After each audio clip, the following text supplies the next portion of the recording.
On the rooftop of a glass skyscraper in downtown Denver, a helicopter sat waiting. Keys in the ignition, fuel tank full. CEO Victoria Sterling paced in her tailored black suit, phone pressed to her ear, voice sharp with urgency. She needed to fly now. A $12 million contract depended on it. Two assistants scrambled beside her, calling every backup pilot in the city. All unavailable. Then a man in a gray janitor's uniform stepped forward, mop still in hand. "I can fly it," he said quietly. The assistants burst into laughter. Victoria looked him up and down, then smirked coldly. "Fly this helicopter, and I'll marry you." None of them knew they'd just mocked one of the finest military pilots America had ever trained. Victoria Sterling was 29 years old, and already running Skyline Aviation, a mid-size aerospace company her late father had built from nothing. She'd inherited his office, his board, and his reputation for being ruthless. Her dark auburn hair was always pulled into a tight bun, her blazers were sharp. Her heels clicked like gavels on marble floors. Everyone at the company feared her, and she preferred it that way. She had a saying she repeated to herself every morning before meetings: "Never let emotion touch the cockpit." It applied to business, it applied to life. Years ago, she'd been engaged to a man named Brandon. He'd been charming, ambitious, supportive, until the day her father died and she became CEO. Then he left. Said he couldn't handle being Mr. Sterling. The betrayal hardened her. She stopped trusting people. She stopped believing in love. Now she believed in contracts, numbers, and control. Her company was on the verge of landing a historic deal with Novacorp, a tech conglomerate looking to modernize its private fleet. The contract was worth 8 figures. It would cement Skyline Aviation as a national player. But Novacorp's executives were old school. They wanted face-to-face meetings, handshakes, eye contact. Victoria had scheduled the final signing at their headquarters across the city. The helicopter was her solution to Denver's notorious traffic. Everything had been planned perfectly until the pilot called in from the hospital with a broken wrist. Ryan Mitchell was 33, though most people at Skyline Aviation barely noticed him. He worked the late shift, mopping floors, wiping down windows, emptying trash bins in the executive wing. He wore the same gray uniform every day, kept his head down, and never made small talk. He was tall, lean, with short dark hair and tired eyes. People assumed he was just another guy trying to get by. What they didn't know was that Ryan had once worn a different uniform. He'd been Captain Ryan Mitchell, United States Army helicopter pilot. 2 tours overseas, a chest full of commendations. He'd flown Black Hawks in combat zones, evacuated wounded soldiers under fire, and earned a reputation as one of the most precise pilots in his unit. But that life ended 4 years ago when his wife Emma died in a car accident on a rainy highway outside Colorado Springs. She'd been 8 months pregnant.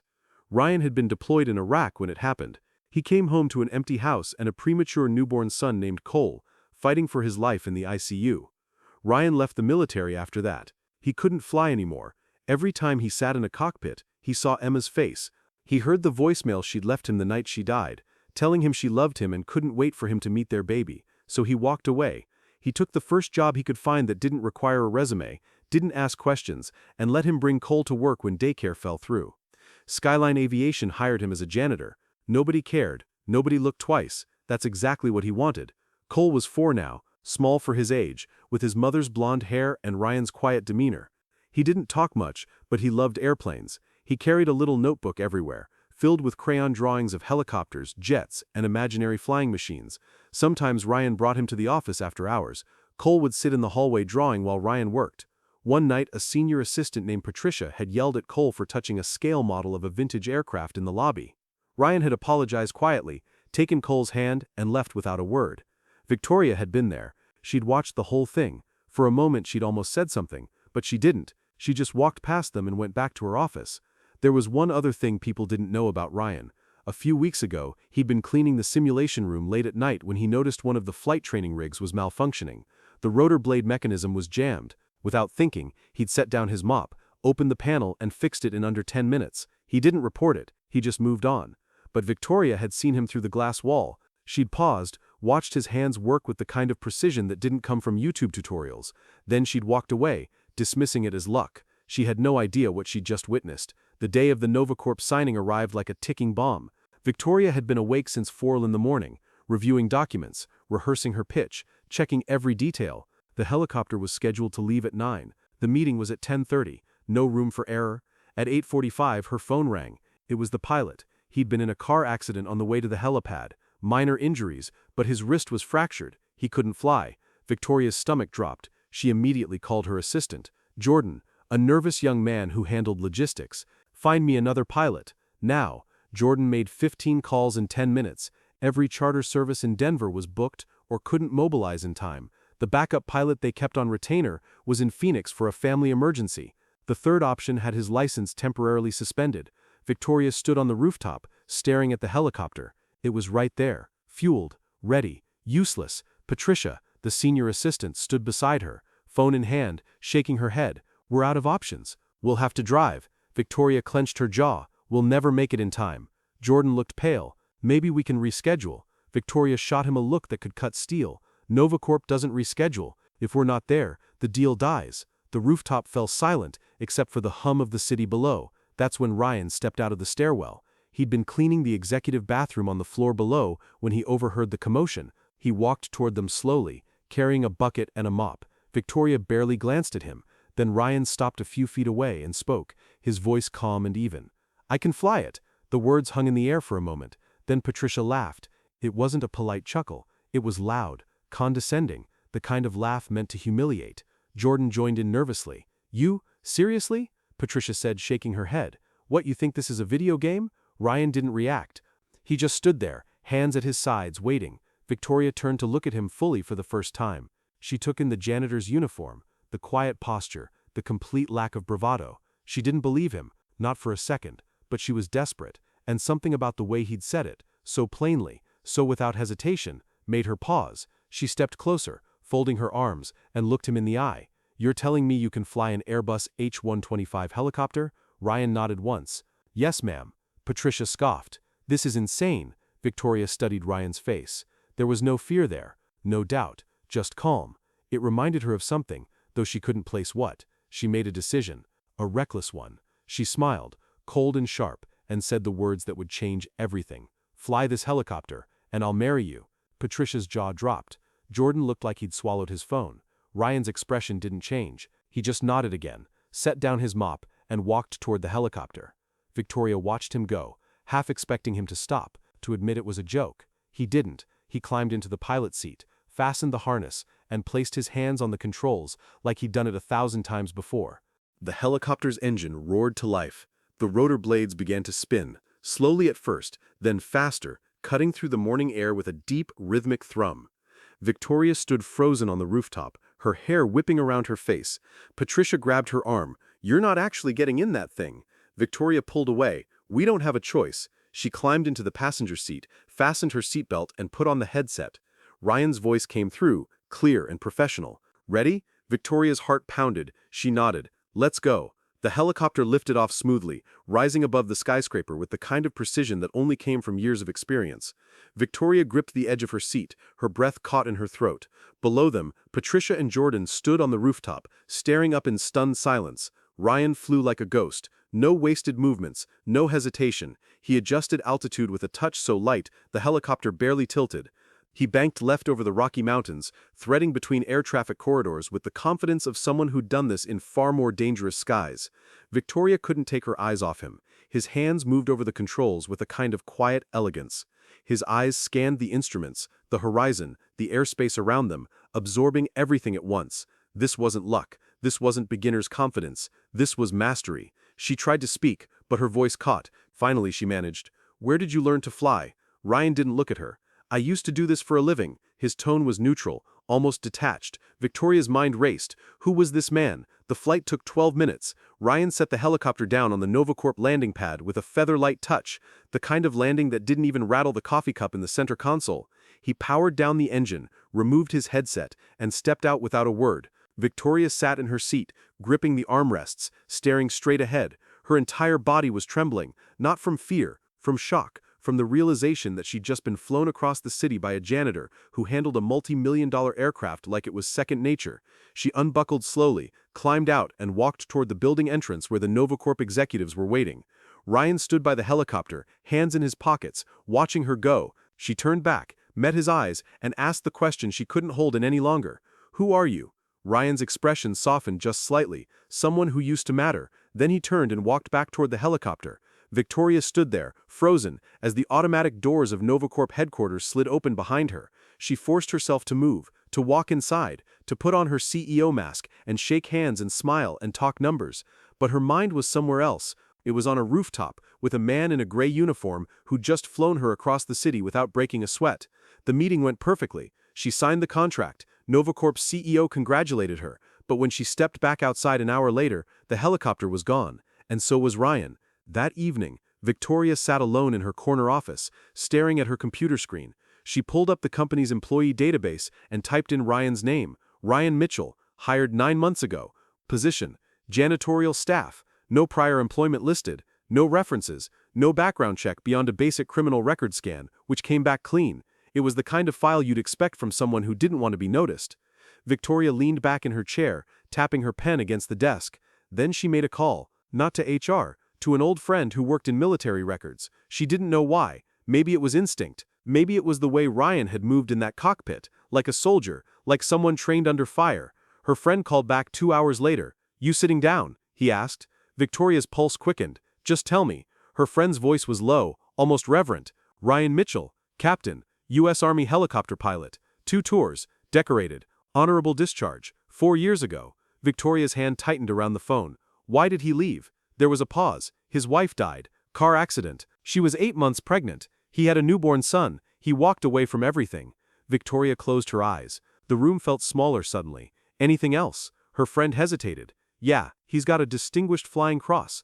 Pulled 7 guys out of a hot zone under enemy fire. The guy's a legitimate hero, Victoria." She hung up without saying goodbye. For a long time, she just sat there, staring at the city lights outside her window. A hero, a father, a man who'd lost everything and chosen to disappear. And she'd mocked him, she'd laughed at him, she'd made a cruel joke about marriage while he stood there, silent and composed, asking for nothing. Over the next few days, Victoria began to notice things she'd never paid attention to before. She saw Ryan in the hallways, moving quietly between floors, emptying trash, wiping down glass doors. She saw him in the break room at midnight, heating up leftovers in a microwave while Cole slept on a bench nearby, clutching his notebook. She saw the way Ryan adjusted Cole's blanket without waking him, the way he checked his son's forehead for fever with the back of his hand, the way he whispered, "I've got you, buddy," even though Cole was fast asleep. One night, she saw Ryan carry Cole down to the company's small medical office because the boy had a low-grade fever. He didn't ask for help. He didn't complain. He just handled it, the way he seemed to handle everything, alone, quietly, without expecting anything from anyone. Victoria started watching him the way she used to watch flight simulations, analyzing every detail. She noticed that Ryan never ate in the cafeteria. He brought his own food, usually a sandwich and an apple, and ate in the stairwell. She noticed that he always arrived exactly on time and left exactly when his shift ended, never a minute early. She noticed that he avoided eye contact with executives, kept his head down, and spoke only when spoken to. He was invisible by design. And the more she watched, the more she realized something that made her chest ache. Ryan wasn't hiding because he was ashamed. He was hiding because he was protecting something. His son, his peace, the fragile, quiet life he'd built in the wreckage of his old one. One evening, Victoria stayed late in the office, deliberately. She knew Ryan's shift ended at 11. She waited in the lobby, pretending to review documents on her tablet. At 10:50, Ryan walked through with Cole on his shoulders, the boy half asleep, head resting against his father's. Victoria stood up. "Ryan." He stopped, turning slowly. His expression was guarded. "Miss Sterling." She hesitated, suddenly unsure of herself. "I never thanked you for the flight." Ryan shrugged, just doing what needed to be done. Victoria took a breath. "I know who you are, what you were." Ryan's jaw tightened. For the first time, she saw something flicker in his eyes. Not anger, something closer to resignation. "Then you know I'm not that person anymore." Victoria nodded slowly. "Maybe, but you're still someone." Cole stirred on Ryan's shoulders, mumbling something about airplanes. Ryan gently lowered him to the ground, and the boy leaned against his father's leg, eyes half closed. Victoria crouched down to Cole's level. "Hi, Cole." The boy blinked at her, then looked up at his dad. Ryan gave a small nod. Cole looked back at Victoria. "You're the lady from the office." Victoria smiled. "That's me. I hear you like airplanes." Cole's face brightened slightly. He pulled his notebook from his backpack and showed her a drawing. It was a helicopter, surprisingly detailed for a 4-year-old, with rotors and a tail boom and little stick figures inside. "This is my dad," Cole said, pointing to one of the figures. "He's the best pilot in the world." Victoria's throat tightened. She glanced up at Ryan, who was looking away, jaw set. I believe you, she said softly. That night, Victoria couldn't sleep. She kept thinking about Cole's drawing, about the way Ryan had looked when his son called him the best pilot in the world, about the weight of a life lived in the shadows. She thought about her own life, the contracts, the board meetings, the empty apartment she went home to every night, the emails she answered at 2 in the morning, because there was nothing else to do. She'd built an empire, but she'd built it alone, and for the first time in years, she wondered if that was really what she wanted. The next morning, she made a decision. She called Ryan into her office. He arrived 10 minutes later, still in his uniform, looking cautious. Am I in trouble? Victoria shook her head. No, I want to offer you something. She explained that NovaCorp had reached out after hearing about the flight. They wanted to bring in a consultant to help design their new pilot training simulators, someone with real-world experience, someone who understood aviation at the highest level.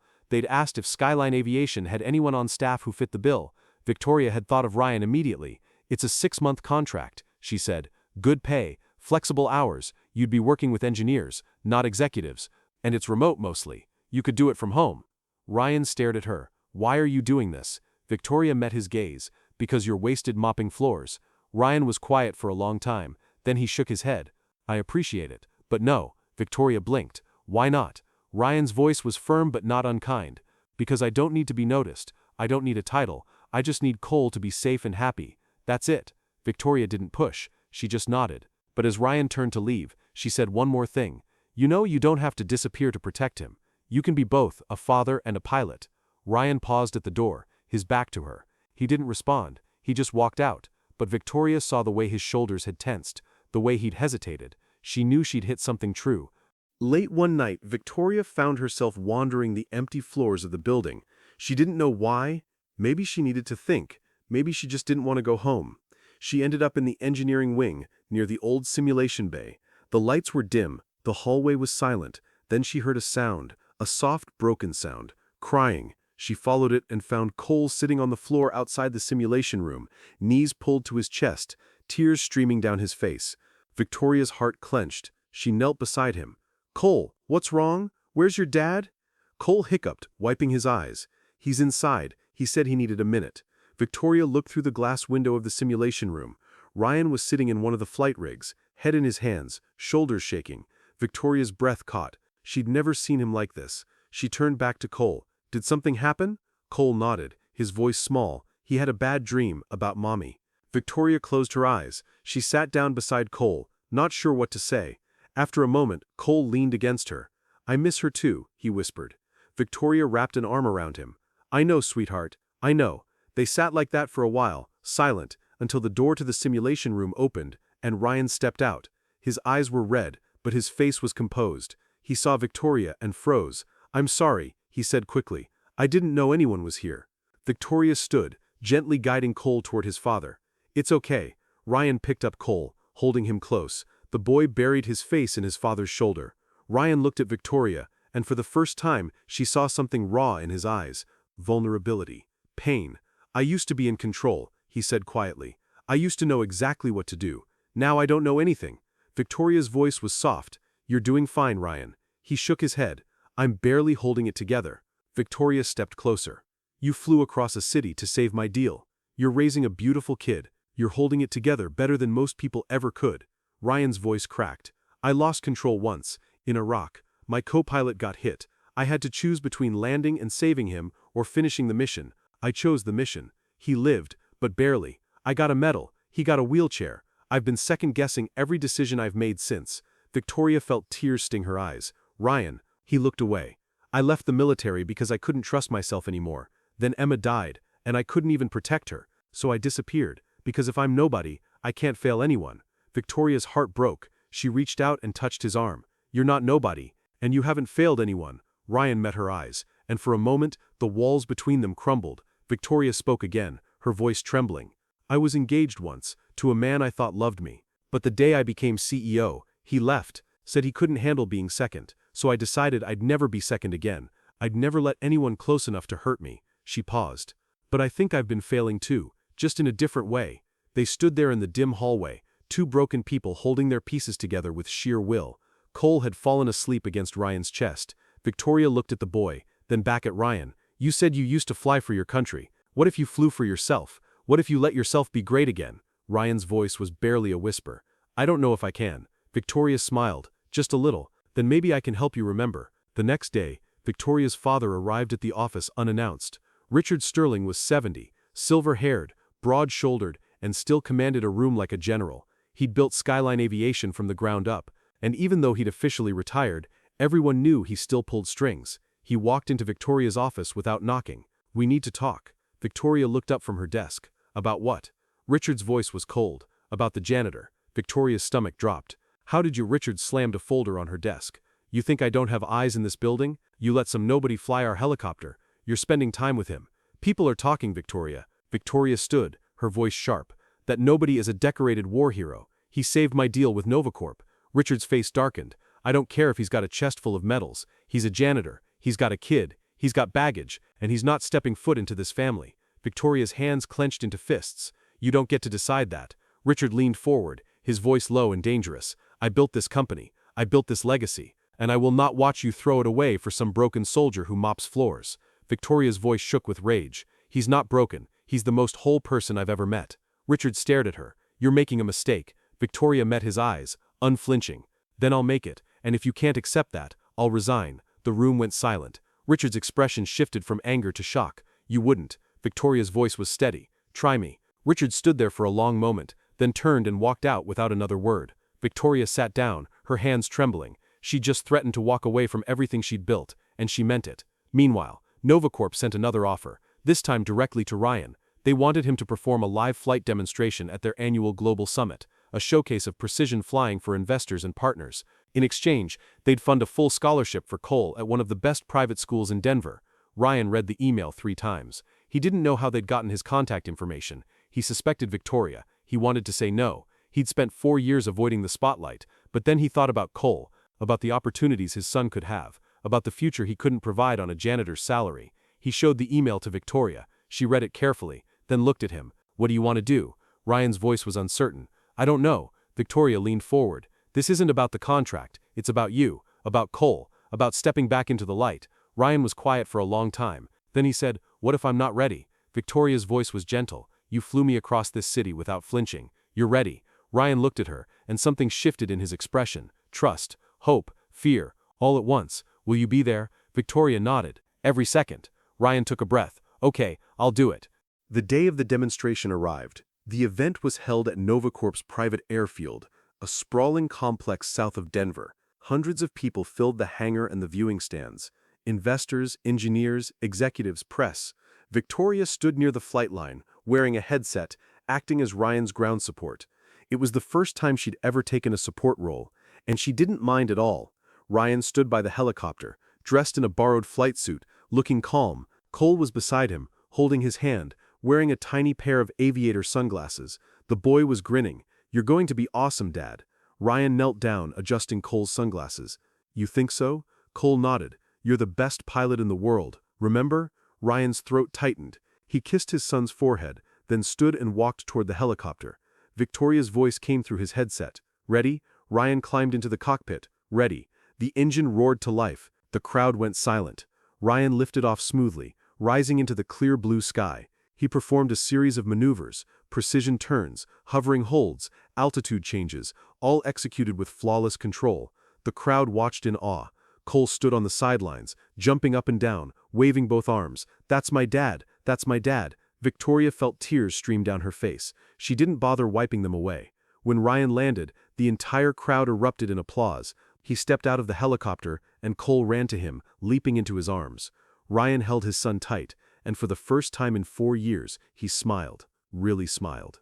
Later that evening, Victoria returned to her apartment to find an envelope slipped under her door. Inside was a handwritten note from her father. It said, "You were right. Any man who would risk everything for his child deserves more respect than I gave him. I'm sorry, and I'm proud of you." Victoria sat on her couch, holding the note, crying for the second time that day. Ryan used the scholarship fund to enroll Cole in school, but he didn't stop there. He started working with a nonprofit that provided free flight training to underprivileged kids. Victoria quietly donated the funding to keep it running. She never told Ryan, but he found out anyway. One afternoon, Cole brought home a school assignment. The prompt was, "Write about your hero." Cole's essay was 3 pages long, written in big wobbly letters. It started, "My hero is my dad, but my other hero is Miss Victoria. She helped my dad remember he's a pilot, and she makes him smile." Ryan read it, sitting at their small kitchen table. He folded the paper carefully and put it in his wallet. That weekend, Victoria went to the rooftop. She didn't know why. Maybe nostalgia, maybe hope. When she arrived, she found Ryan there, cleaning the helicopter like he used to clean the floors. She smiled. Old habits. Ryan looked up, grinning. "Something like that." Victoria walked over. "You know, I never actually meant what I said that day. About marrying you." Ryan set down his rag. "I know." Victoria's voice softened. "But what if I meant it now?" Ryan froze. He looked at her, really looked at her, and saw everything she wasn't saying. The hope, the fear, the love. He stepped closer. "Are you sure?" Victoria nodded. "I've never been more sure of anything." The sun was setting over Denver, painting the sky in shades of gold and pink. On the rooftop of Skyline Aviation, beside the helicopter that had started it all, Ryan Mitchell knelt down on one knee. In his hand was a simple silver ring, engraved with two small wings. "I used to fly for my country," he said, his voice steady.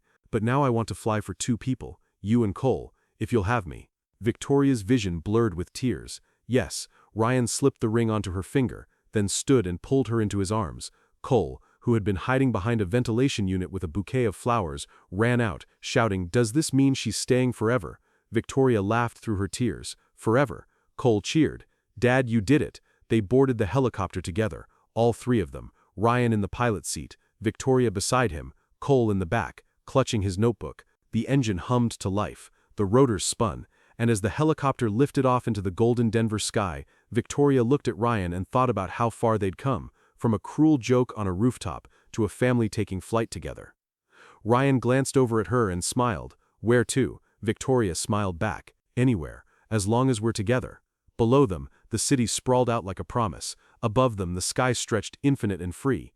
And for the first time in both their lives, they weren't running from the past. They were flying toward the future. The end.